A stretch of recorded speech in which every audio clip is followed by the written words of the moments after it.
high on this. It's a little slit here, but it's a hip right here. Oh, I like that a lot.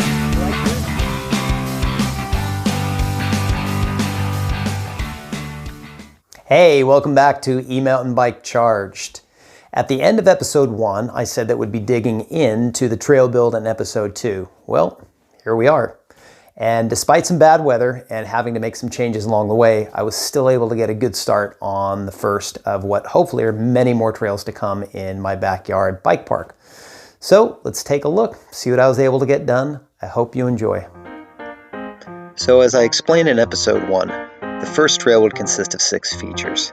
So I decided to begin with the step-down transition, considering it would be the largest feature on the trail and require the most work.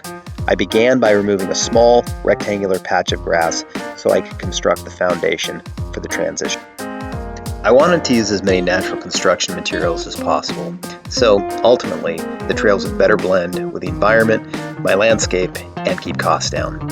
As luck would have it, there were small boulders and large cut tree rounds scattered throughout the property, and I thought these large tree rounds would make the perfect framework for the transition. After getting the rounds in place, I soon realized that I was going to need some dirt, a lot more dirt. More dirt than my property, patience, and my aching back were willing to provide.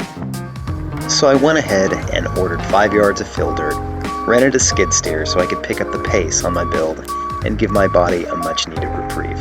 Good. Well, the fill dirt showed up, and to say I was disappointed would be an understatement. In fact, it was outright comical.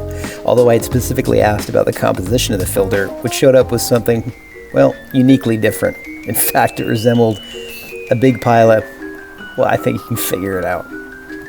In addition to its lovely appearance, it had the consistency of wet peanut butter and was filled with large river rock. So, after this giant mechanical animal was done relieving itself in my yard, I had to figure out what to do with this big pile of stuff. So what do you do with 5 yards of disappointment? I'll tell you what you do. You make a berm out of it. So that's just what I did. And after about 15 minutes using the skid steer, I was able to mold it into something that eventually would resemble a proper berm. So I ordered another 10 yards of dirt. Now that I had the right soil to work with, it really allowed me to gain some momentum on this build. I was able to finish the transition and the berm, and being satisfied with the way they turned out, I could now start building the ramp. I used the largest cut tree round I could find as a buttress for the ramp, and it worked out nicely. Now that the ramp, transition, and berm were completed and ready to test out, I had a couple concerns. I was worried that the amount of speed needed to clear the 14-foot gap wouldn't allow enough time to set up comfortably for the oncoming berm. I was also worried that the berm didn't begin soon enough, so instead of being naturally drawn in and gliding through the apex, it would be abrupt and weird and not fun at all. Well, I guess there's only one way to find out. Send it.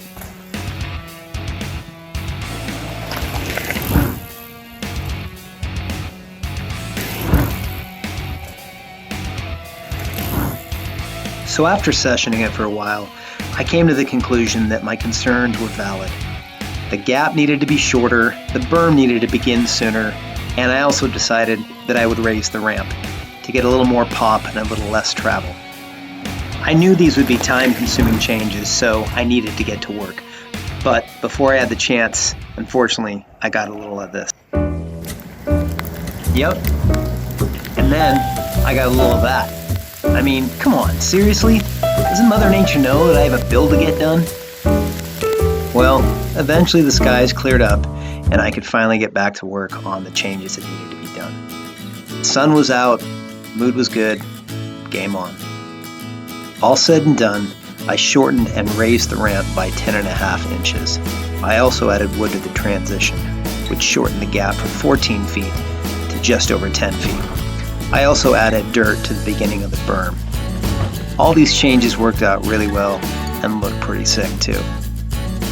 After the changes, the step down to berm is a lot more fun to session now. I'm pretty stoked the way it turned out. I hope you enjoyed watching this video, and please join me for episode 3, in which you'll get to see this trail come to completion. I'll also be doing a shot comparison of this versus that, and I will review the Sprindex coil. Hey, thanks so much for joining me, and please remember to click like and subscribe. I'll see you next time.